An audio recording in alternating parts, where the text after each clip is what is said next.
Baik, minggu ini kita akan bahas mengenai lanjutan dari research metodologi ya. Kita mulai masuk kalau di dalam pendidikan itu kita masuk ke dalam bab 3 yang isinya mempelajari mengenai instrumen penelitian, kemudian populasi dan sampel, teknik sampling, validasi dan reliabilitasi. Baik, hal-hal yang akan kita bicarakan minggu ini adalah mengenai populasi dan sampel, kemudian cara pengambilan sampel atau teknik sampling, ketiga skala pengukuran dan instrumen penelitian. Kita mencari instrumennya, bagaimana memberikan skala pada pengukurannya, kemudian bagaimana instrumen penelitian itu akan kita susun, itu bagian keempat. Selanjutnya validitas dan reliabilitas instrumen. Baik, yang pertama akan kita bicarakan adalah populasi dan sampel. Bagian pertamanya adalah populasi. Populasi merupakan wilayah generalisasi yang terdiri atas objek atau subjek yang mempunyai kuantitas dan karakteristik tertentu yang ditetapkan oleh peneliti untuk dipelajari dan kemudian ditarik kesimpulannya. Dan populasi ini tidak hanya berupa manusia, tapi juga objek atau benda-benda lainnya. Dan bukan sekadar jumlah yang ada pada objek atau subjek yang dipelajari, tetapi meliputi seluruh karakteristik atau sifat yang dimiliki objek atau subjek. Adapun populasi bisa berupa populasi, ya, sekumpulan subjek, objek, atau semesta, universe, kemudian juga kumpulan atau populasi dari suatu elemen. Bisa juga sebagai sensus. Sensus itu adalah investigasi dari elemen-elemen individu yang akhirnya membuat suatu populasi. Kemudian populasi juga bisa berupa grup manusia, grup penjualan, ataupun grup toko. Nah, sebagai target untuk populasi sendiri, ya, apa sih yang menjadi target suatu populasi? Yang pertama adalah populasi yang relevan terhadap penelitian kita, yang relevan terhadap objek penelitian kita, relevan terhadap data yang akan kita ambil. Selanjutnya adalah relevan terhadap operasional variabel yang kita sudah definisikan. Sedangkan untuk sampel itu merupakan bagian dari jumlah populasi dan juga bagian dari karakteristik yang dimiliki oleh populasi tersebut. Nah, selanjutnya, sampel inilah yang akan kita jadikan objek untuk kita teliti atau datanya kita ambil. Nah, apa yang kita dapatkan dan kita pelajari dari sampel ini, maka kesimpulan yang kita dapatkan itu merupakan kesimpulan untuk suatu populasi. Nah, bagaimana cara memilih sampel? Bagaimana cara memilih bagian dari populasi ini? Yang dilakukan adalah kita mempunyai beberapa langkah untuk memilih suatu sampel. Yang pertama tentu saja mendefinisikan target populasi. Yang kedua, kita memilih frame dari samplingnya. Kemudian yang ketiga, kita menentukan apakah metode pemilihan sampling ini berupa probability sampling atau non-probability sampling. Ini akan dijelaskan lebih lanjut. Selanjutnya adalah menentukan perencanaan prosedur untuk memilih unit-unit samplingnya. Lalu kita menentukan ukuran dari sampel. Karena begini, ada beberapa bidang ya yang meminta untuk sampel itu mempunyai suatu ukuran minimal. Ya. Nah, jadi jika ukuran minimal tidak tercapai, maka sampel tersebut tidak dapat mewakili populasi yang diteliti. Selanjutnya kita menyeleksi unit dari sampling yang ada. Selanjutnya kita melanjutkan kepada penelitiannya. Oke, selanjutnya adalah mengenai sampel desainnya atau teknik untuk mengklasifikasi sampling, metode apa yang akan dipakai oleh peneliti. Sampel design ini terbagi dua, yang pertama non-probability sampling, yang kedua probability sampling. Non-probability sampling ini terbagi menjadi 4, yaitu convenience, judgment, quota, snowball.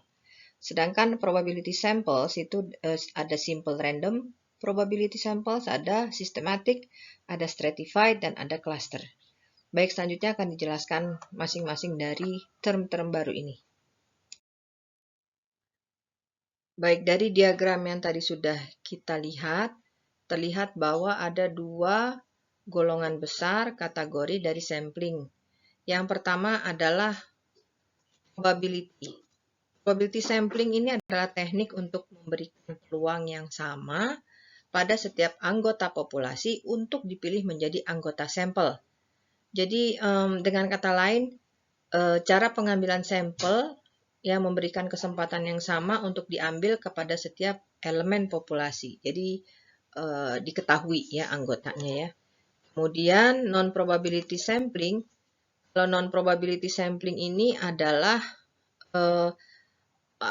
merupakan teknik pengambilan sampel yang tidak dipilih secara acak. Ya, kalau tadi probability itu dipilih secara acak, sedangkan non-probability itu tidak dipilih secara acak.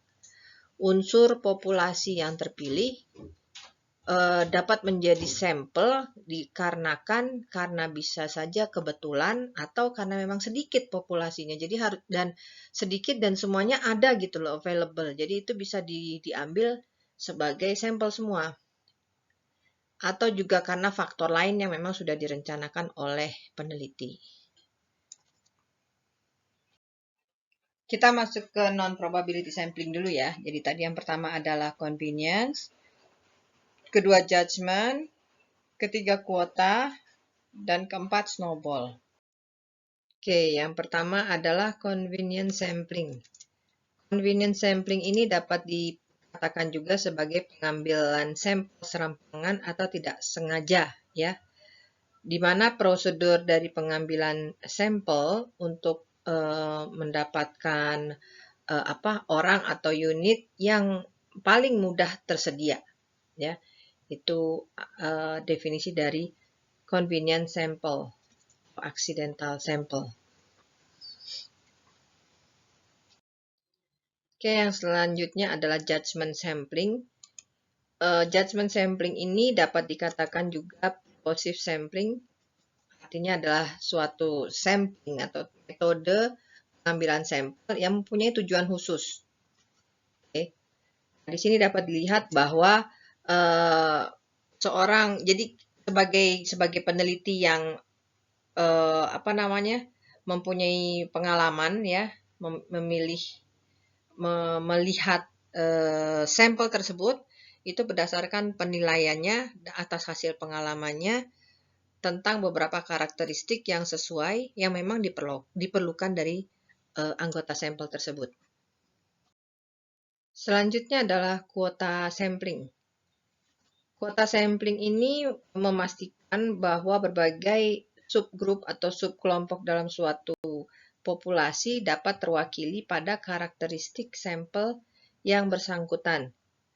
Dan ini sejauh yang diinginkan oleh penelitinya ya.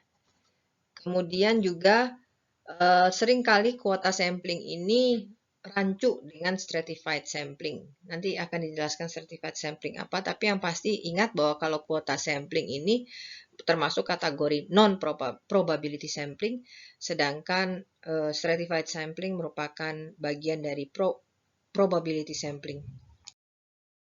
Nah, untuk snowball sampling, ini merupakan sampling dari prosedur yang bervariasi ya.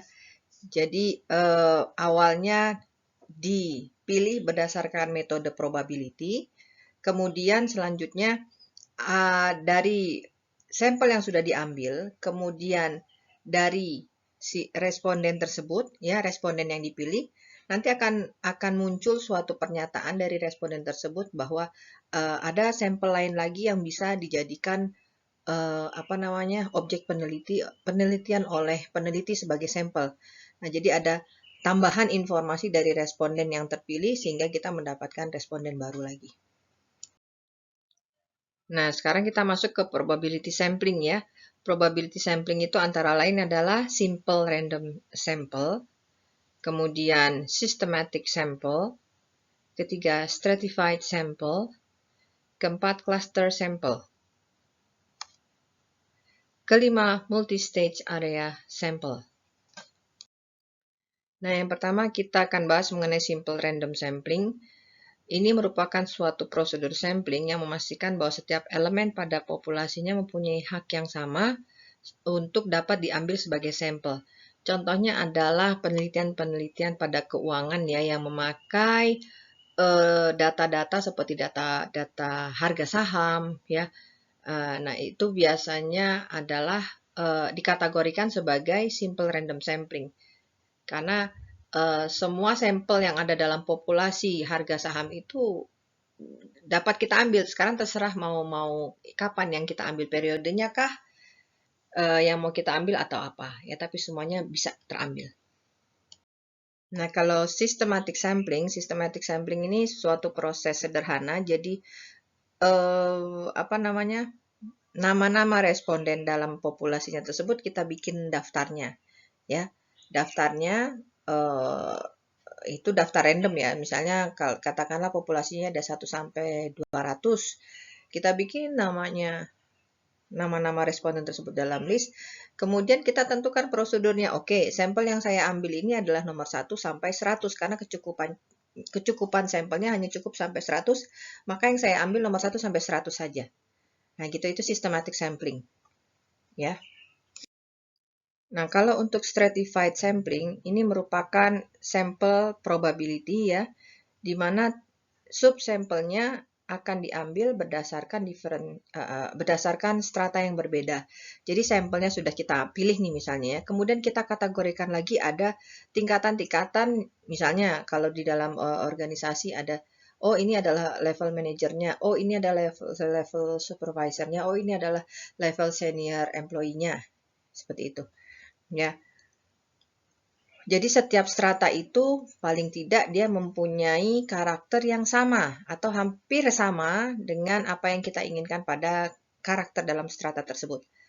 Nah, ini biasanya memang agak bukan membingungkan ya, suka rancu ya dengan sistem kuota sampel. Tapi ingat, kalau stratified sampling ini adalah metode probability, sedangkan kuota sampel ini non-probability. Nah, kalau cluster sampling, ini kita membuat suatu blok atau cluster dari populasi ya.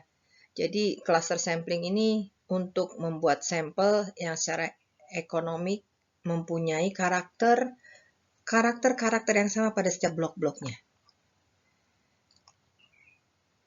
Kemudian sampling unit primernya itu bukan lagi sebagai individu-individu elemen pada populasinya. Jadi betul-betul grup-grup ya. Jadi dalam populasi bukan yang dilihat individu atau elemennya, tapi blok-blok dari populasinya atau grup-grup dari populasinya. Oke, kemudian nah yang ini merupakan kelompok elemen yang lebih besar namun terletak berdekatan satu sama lain ya untuk cluster sampling. Nah, sebagai contoh, ini adalah contoh dari cluster. Populasi kita adalah, misalnya adalah populasi orang dewasa di Amerika Serikat. Nah, cluster-cluster yang dimungkinkan untuk diambil sebagai sampel adalah negara-negara, counties, kemudian metropolitan statistical area-nya, bisa melalui sensus, bisa juga melalui blok-blok, bisa melalui household-nya. Gitu. Nah, selanjutnya apa sih yang diperlukan supaya agar desain pemilihan sampel kita ini cocok atau tidak? Yang pertama adalah melihat tingkat akurasi, ya. Tingkat akurasi, kemudian bagaimana sumber dayanya, kemudian apakah sumber daya itu dalam arti apakah kita mampu mengambil sumber populasinya. Misalnya kita mau meneliti consumer behavior-nya orang Malaysia, kan Malaysia sebagai negara, artinya kita harus ke sana dong, ya. Mungkin nggak kita ke sana? Kalau kita bisa mungkin ke sana ya nggak apa-apa. Tapi kalau misalnya tidak mungkin, nah itu repot. Ya, jadi sumber informasinya atau sumber objeknya itu mampu atau tidak kita temui. Kemudian yang kedua, waktu. Ingat, apalagi terutama kalau kita penelitiannya terkait dengan akademis ya, maka kita punya rentang waktu yang memang tidak lama. Ya, nah itu harus diperhitungkan. Kemudian juga pengetahuan tentang populasinya. Wawasan kita tentang populasi yang akan kita pilih itu harus banyak. Jadi supaya tepat pemilihannya. Selanjutnya adalah kita harus paham mengenai populasinya ini lokal atau populasi nasional ya. Banyak sih sebenarnya penelitian yang misalnya dia hanya sampelnya katakanlah hanya di Bandung gitu ya, tapi diakui misalnya di judul itu adalah Indonesia, padahal itu lokal bukan nasional. Jadi harus hati-hati hal-hal seperti itu. Kemudian yang terakhir adalah statistical analisisnya kita harus paham, ya itu yang penting. Bagaimana cara menganalisa secara statistik untuk data-data yang kita dapatkan. Oke, yang ketiga merupakan skala pengukuran. Skala pengukuran merupakan kesepakatan yang digunakan sebagai acuan untuk menentukan panjang pendeknya interval yang ada dalam alat ukur sehingga alat ukur tersebut bila digunakan dalam pengukuran akan menghasilkan data kuantitatif. Nah, maksud dari skala pengukuran ini adalah kita harus mengukur setelah kita mendapatkan data, kemudian kita mendapatkan jawaban, itu harus kita ukur, ya. Kalau berat tepung ya itu kan jelas ya kita mengukurnya ini berat itu ya berat ya. Apa yang digunakan sebagai alat ukur ya timbangan. Emas juga sama. Cuman kalau tepung itu skalanya gram, kalau emas lebih kecil lagi miligram. Nah, untuk skala pengukuran pada penelitian itu dibagi menjadi yang pertama skala nominal. Skala nominal adalah skala yang membedakan kategori atau klasifikasi berdasarkan jenis atau macamnya.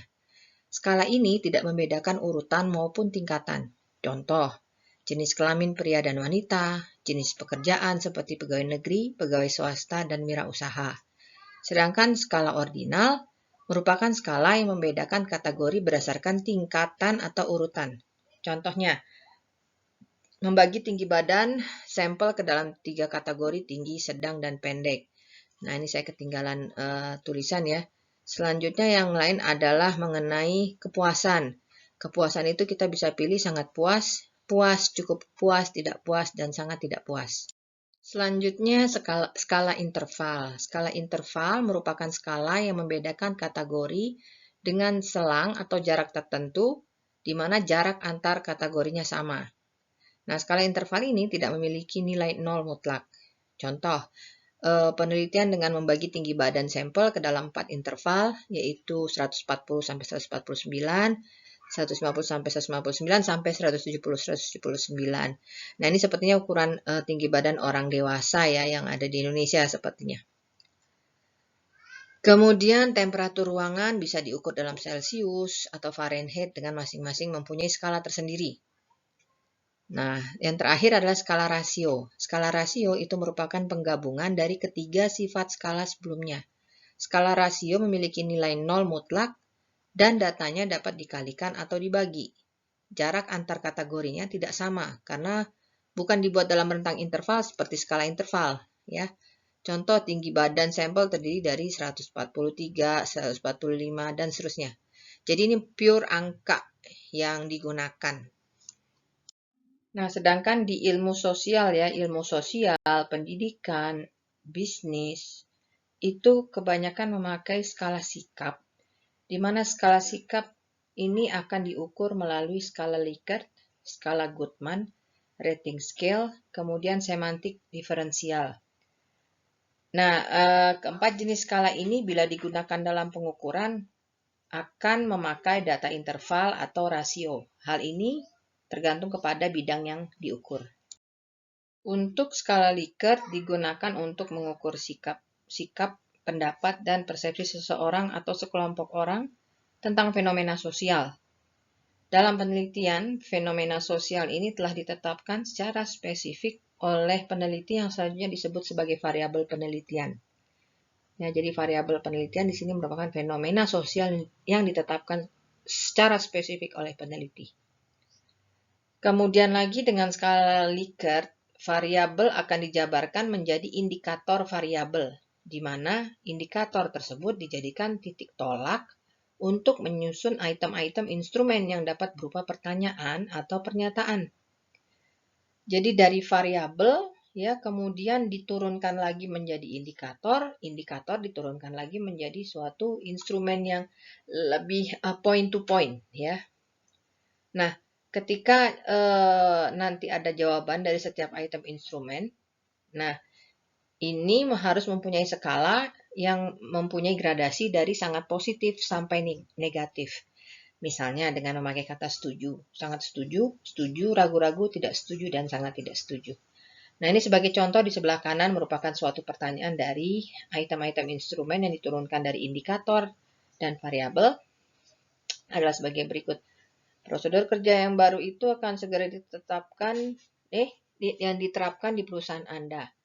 Ya, ini jawabannya ST saya sangat setuju dan diberi skor 4. Jadi masing-masing dari skala atau jawaban ini itu diberikan angka. Kemudian skala Goodman. Nah, skala Goodman ini skala yang memberikan jawaban tegas seperti ya atau tidak, benar atau salah, pernah atau tidak pernah, positif atau negatif, dan lain-lain. Jadi data yang diperoleh dapat berupa data interval atau rasio dikotomi ya. Kalau dua alternatif ya tidak, benar salah itu dua alternatif. Jadi kalau pada skala Likert tadi terdapat 1, 2, 3, 4, 5 interval dari kata sangat setuju sampai setuju. Nah, kalau Goodman itu hanya 2, setuju atau tidak setuju. Jadi nggak ada lagi di tengah-tengahnya atau di samping kiri kanannya. Ya, contohnya adalah bagaimana pendapat Anda bila orang itu menjabat pimpinan di perusahaan ini? Jawabannya 2, setuju atau tidak setuju. Nah, ini digunakan bila ingin mendapatkan jawaban yang tegas terhadap suatu permasalahan yang ditanyakan. Sedangkan untuk semantik diferensial, ini adalah skala pengukuran yang dikembangkan oleh Osgood. Skala ini digunakan untuk mengukur sikap, hanya bentuknya tidak pilihan ganda maupun checklist seperti Likert tadi, tapi tersusun dalam satu garis kontinum, ya ini seperti ada di contoh sini, yang jawabannya dari sangat positif sampai sangat negatif. Nah, kalau kita lihat di sini ada bersahabat, yang positifnya ini bermusuhan. Yang negatifnya kemudian kita kasih kekuatan di sini berupa angka. Apakah dia semakin ke sini, ke kiri, atau semakin ke kanan. Nah, ini digunakan untuk mengukur sikap atau karakteristik tertentu yang dipunyai oleh seseorang. Nah, selanjutnya rating scale ya. Dari ketiga skala pengukuran sebelumnya, di mana data yang diperoleh semuanya adalah data kualitatif ya. Sangat setuju sampai tidak setuju itu kan kualitatif. Dari data-data jawaban-jawaban kualitatif itu kita angkakan, kita berikan angka, kita beri penomoran. Sedangkan rating scale ini data mentah itu diperoleh berupa angka, lalu ditafsirkan dalam pengertian kualitatif. Jadi responden akan menjawab senang atau tidak senang, setuju atau tidak setuju, pernah atau tidak pernah. Itu adalah merupakan data kualitatif. Di sini responden tidak akan menjawab salah satu dari jawaban kualitatif yang telah disediakan, tetapi menjawab salah satu jawaban kuantitatif yang telah disediakan. Ya, jadi oleh karena itu rating scale ini lebih fleksibel. Dia tidak terbatas untuk pengukuran sikap saja, tapi juga bisa mengukur persepsi responden terhadap fenomena lainnya, seperti skala untuk mengukur status sosial, kelembagaan, pengetahuan, kemampuan, proses kegiatan, dan lain-lain. Ya, jadi di sini kita lihat contohnya, ini sudah diberikan, berilah jawaban dengan angka dari 431 mengenai tata ruang ya. Pertanyaannya, misalnya nomor 1 penataan meja kerja sehingga arus kerja menjadi pendek. Nah, interval jawabannya apa? Apakah tata ruangnya sudah sangat baik atau tidak baik? Jadi dari angka nanti kita terjemahkannya ke kualitatif.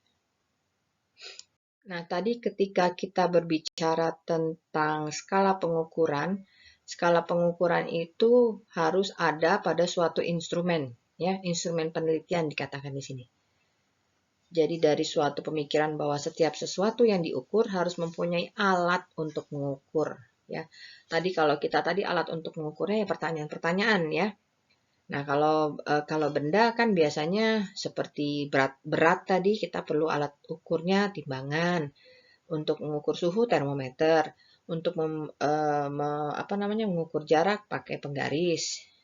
Nah, instrumen ini kita percaya atas validasi dan reliabilitasnya. Dia valid dan reliable, ya, jadi bisa dipercaya. Mau pakai dimanapun timbangan itu sama, kilogramnya sama. Termometer juga mau dipakai dimanapun daerah, dia sama begitu cara hasilnya bisa kita percaya. Tidak berarti bahwa misalnya di Bandung kalau suhu 20 derajat di Bandung itu akan berbeda dengan suhu 20 derajat di gunung. Tidak, sama saja 20 derajat ya segitu. Jadi itu reliable. Nah, dalam ilmu sosial, instrumen digunakan untuk mengukur variabel yang akan digunakan sebagai alat pertanyaan, ya. Nah, masalahnya di sini adalah ketika kita mengukur atau membuat instrumen penelitian, tentu kita harus yakin mengenai validitas dan reliabilitasnya. Nah, di dalam ilmu-ilmu sosial, ya, ini bedanya dengan alat ukur di bidang saintis. Kalau tadi timbangan sama termometer dimanapun dia berada ya valid nilainya, ya. Tapi kalau instrumen penelitian sosial ini agak berbeda. Karena apa? Walaupun suatu instrumen ini, suatu pertanyaannya, variabelnya, item-item instrumennya sudah pernah diuji di penelitian lain, dia valid dan dia reliable. Tapi kalau digunakan di bidang lain atau di area lain, ya, itu bisa berbeda karena ini menyangkut manusia. Ada menyangkut manusia yang dimana manusia ini ada keadaan sosialnya, kultur, budaya, ekonomi, dan lain sebagainya. Maka setiap instrumen yang sudah teruji, kita mau pakai, itu tetap harus dilakukan lagi uji validasi dan reliabilitasnya, terutama yang memang menyangkut soal-soal manusia, ya, yang terkait dengan manusia. Contoh tadi, instrumen untuk mengukur kepemimpinan itu valid di Amerika, belum tentu valid di Indonesia. Bahkan di Indonesia sendiri bisa berbeda-beda validitasnya. Tiap daerah bisa beda, bahkan mungkin tiap kantor juga bisa beda, ya. Jadi selalu harus dites kembali sebelum dipakai. Nah, bagaimana cara menyusun instrumen? Itu kita kembali bergantung kepada literatur studi. Variabel-variabel penelitian dari penelitian terdahulu itu harus ditetapkan oleh peneliti. Tentu tidak boleh lari, ya, dari penelitian terdahulu. Tidak boleh kita ujuk-ujuk juga menambahkan, oh saya dapat ilham variabel ini, terus langsung aja diletakkan ke dalam variabel penelitian kita. Oh, nggak bisa kayak gitu, ya. Kedua, selanjutnya diberikan definisi operasionalnya. Nah, selanjutnya tentukan indikator yang akan diukur dari variabel-variabel operasional ini. Keempat, nah dari indikator ini dijabarkan menjadi butir-butir pertanyaan atau pernyataan. Kita tentu bisa memakai dari penelitian terdahulu, ya, mengenai indikatornya, mengenai butir-butir pertanyaannya. Cuman ini tadi, setiap butir-butir pertanyaannya itu yang harus kita tes validasi dan reliabilitasnya. Nah, ini kita masuk ke bagian kelima, validitas dan reliabilitas instrumen. Di sini definisinya adalah instrumen itu valid, berarti alat ukur yang digunakan untuk mengukur valid. Instrumen yang valid harus selalu memberikan hasil yang reliable atau konsisten walaupun digunakan berkali-kali. Ya, jadi reliable itu konsisten. Baik, selanjutnya mengenai pengujian validitas dan reliabilitas instrumen. Nah, di sini ada gambar mind map, ya, bagaimana menguji instrumen yang baik. Ini diambil dari buku Sugiono. Nah, instrumen yang baik itu bila ia valid dan reliable. Oke. Valid terbagi dua, valid internal dan valid eksternal. Valid internal itu rasional, eksternal empiris. Validitas internal merupakan ada dua cara, yaitu construct validity dengan content validity. Construct validity itu disusun berdasarkan teori yang relevan. Dengan uji validitasnya melakukan konsultasi ahli dilanjutkan dengan analisis faktor. Sedangkan content validity disusun berdasarkan rancangan atau program yang telah ada, kemudian uji validitasnya dengan membandingkan program yang ada dan konsultasi ahli.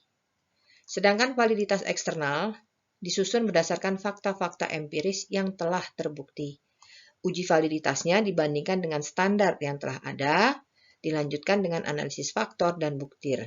Ya, dengan analisis faktor ini berupa statistik. Kemudian reliable ini bisa dilakukan dengan cara eksternal atau juga bisa dilakukan dengan internal konsistensi. Ya, internal atau konsistensi. Untuk eksternal yang harus dilihat adalah ia harus stabil, ekuivalen, atau gabungan dari stability dan ekuivalen. Stability itu melakukan tes dan retest pada kelompok yang sama dengan waktu yang berbeda. Ekuivalen itu dia dengan melakukan tes beda dan dicobakan dalam waktu yang sama. Ya, keduanya ini dianalisa dengan uji korelasi. Oke, ini juga dengan melakukan uji statistik, uji korelasi statistik. Untuk internal reliabilitas diuji dengan split half, KR20 atau KR21 dan ANOVA Hoyt. Ini juga tools di statistik. Baik, kita jabarkan lagi mengenai pengujian validitas instrumen ya. Kalau tadi ingat bahwa ada konstruk dan ada juga konsistensi kalau untuk uji validasi yang eksternal ya. Nah, pengujian validitas konstruksi atau construct validity menggunakan pendapat para ahli, di mana para ahli akan memberikan keputusan instrumen dapat digunakan tanpa perbaikan, ada perbaikan, dan mungkin dirombak total. Jadi yang dilakukan oleh penelitinya ya, dia mengajukan pertanyaan-pertanyaan yang di dalam instrumennya, dicobakan kepada siapa tadi? Para ahli. Kemudian nanti para ahli bisa saja setuju ya, setuju dengan item-item pertanyaannya, itu yang dimaksudkan dengan keputusan instrumen dapat digunakan tanpa perbaikan. Ada juga setuju tapi dengan tambahan, ada juga yang tidak setuju, jadi harus dirombak total. Nah, tenaga ahli ini jumlahnya yang biasanya ditetapkan adalah minimal 3 orang, dan umumnya mereka yang telah bergelar doktor yang sesuai dengan lingkup yang diteliti. Ini kriterianya. Selanjutnya setelah melalui para tenaga ahli, maka dilakukan pengujian empiris. Jadi diuji cobakan instrumennya, ya, diuji cobakan pada minimal 30 sampel atau 30 orang. Selanjutnya hasil-hasilnya, hasil dari uji coba tadi itu ditabulasikan dan diuji dengan melakukan analisis faktor, yaitu mengkorelasikan antara skor dari item di instrumen dalam suatu faktor dan mengkorelasikan skor faktor dengan skor total. Biasanya uji validasi ini dilakukan dengan menghitung R sebagai variabel adanya korelasi, di mana R hitung harus di atas R kritis. R kritis itu sebesar 0,3. Selain R test itu juga bisa dilakukan dengan uji beda melalui t-test. Nah, untuk pengujian validasi isi atau konsistensi validity, uji ini berbentuk tes dengan membandingkan antara isi instrumen dengan materi yang diberikan. Contoh, seorang dosen yang memberikan ujian di luar pelajaran yang telah ditetapkan, maka instrumen ujian itu tidak mempunyai validitas isi. Jadi secara teknis, pengujian validitas konstruksi dan validitas isi ini dapat dibantu dengan menggunakan kisi-kisi instrumen atau matriks pengembangan instrumen. Nah, sehabis hal ini dilakukan, maka selanjutnya dilakukan uji beda seperti validitas konstruksi tadi. Nah, kalau tadi kita membahas construct dan konsistensi validity itu merupakan pengujian validitas secara internal. Nah, sekarang yang selanjutnya adalah pengujian validitas eksternal. Validitas eksternal ini menggunakan pembanding antara kriteria pada instrumen dengan kriteria lapangan. Ya, kriteria pada instrumen dengan kriteria lapangan. Contoh, instrumen untuk mengukur kinerja sekelompok pegawai. Maka kriteria kinerja pada instrumen itu harus dibandingkan dengan catatan-catatan di lapangan tentang kinerja pegawai yang baik. Jadi di-compare ya, di-compare satu-satu. Apakah cocok atau tidak. Itu jika bisa dilakukan jika memang ada kriteria di lapangannya. Begitu. Selanjutnya mengenai pengujian reliabilitas instrumen. Ya, yang tadi ada 4 ya. Yang pertama tes dan retest. Retest ini dilakukan dengan cara mencobakan instrumen beberapa kali pada responden. Jadi dalam hal ini instrumennya sama, respondennya sama, dan waktunya berbeda. Jadi instrumen sama, responden sama, waktu yang berbeda. Kemudian reliabilitas ini diukur dari koefisien korelasi antara percobaan pertama dengan yang berikutnya. Bila koefisien korelasinya positif ya, dan signifikan, maka instrumen dikatakan reliable. Nah, cara ini juga disebut dengan stability. Yang kedua adalah ekuivalen. Nah, ekuivalen ini adalah melakukan membuat dua instrumen ya dengan tujuan pertanyaannya sama, namun tata bahasanya berbeda ya. Sebagai contoh adalah misalnya ini, berapa tahun pengalaman kerja Anda di lembaga ini? Nah, pertanyaan ini ekuivalen dengan tahun berapa Anda mulai bekerja di lembaga ini. Ya, jadi pengujian cukup dilakukan sekali, tetapi instrumennya ada 2 pada responden yang sama dan waktu yang sama. Reliabilitas dihitung dengan cara mengkorelasikan data instrumen yang satu dengan ekuivalensi data instrumennya. Kemudian korelasi ini apabila nanti hasilnya positif dan signifikan, maka instrumen dikatakan reliable. Yang ketiga adalah gabungan. Ini merupakan pengujian reliabilitas yang dilakukan dengan cara mencobakan 2 instrumen yang ekuivalen beberapa kali ke responden yang sama. Ya, jadi ini merupakan gabungan antara pengujian tes dan retest dengan ekuivalen. Reliabilitas instrumen ini dilakukan dengan mengkorelasikan 2 instrumen, setelah itu dikorelasikan pada pengujian kedua dan selanjutnya dikorelasikan secara silang. Ya, jika dengan 2 kali pengujian dalam waktu yang berbeda akan dapat dianalisis 6 koefisien reliabilitas. Jadi gambarannya kalau saya gambarkan berupa seperti ini. Sebentar, saya ambil pennya dulu. Nah, ini adalah saya buat sebagai ini pengujian pertama. Ya. Saya katakan ini instrumen pertama I1, kemudian ada I2, kemudian di sini pengujian kedua untuk I1 lagi dan I2. Ya, ini kan tadi instrumennya sebenarnya sama ya, hanya tata bahasanya yang berbeda. Nah, kita harus lihat ini korelasinya bagaimana.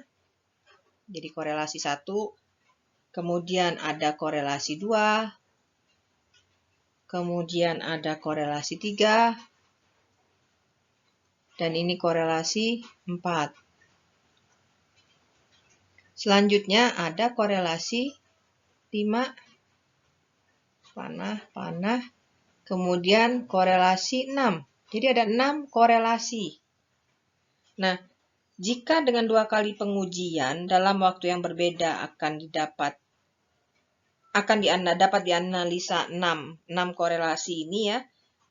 Kemudian bila ke-6 koefisien ini positif dan signifikan, maka baru dapat dinyatakan ini instrumennya reliable. Nah, selanjutnya untuk yang keempat, internal konsistensi. pengujian ini dilakukan dengan cara mencobakan instrumennya satu kali saja, ya, di mana data yang diperoleh ini nanti akan dianalisa dengan teknik tertentu, ya. Nah, teknik tertentunya adalah seperti analisa Spearman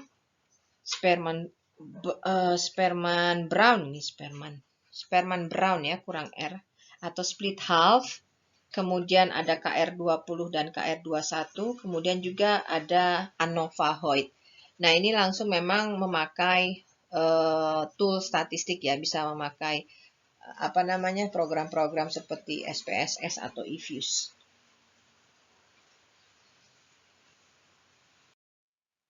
Baik, setelah kita masuk ke dalam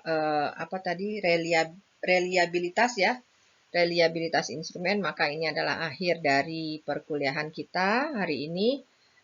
Sampai ketemu Senin depan, dan jangan lupa untuk membaca materi-materi yang sudah saya letakkan di LMS sebagai penguat topik hari ini ya. Terima kasih.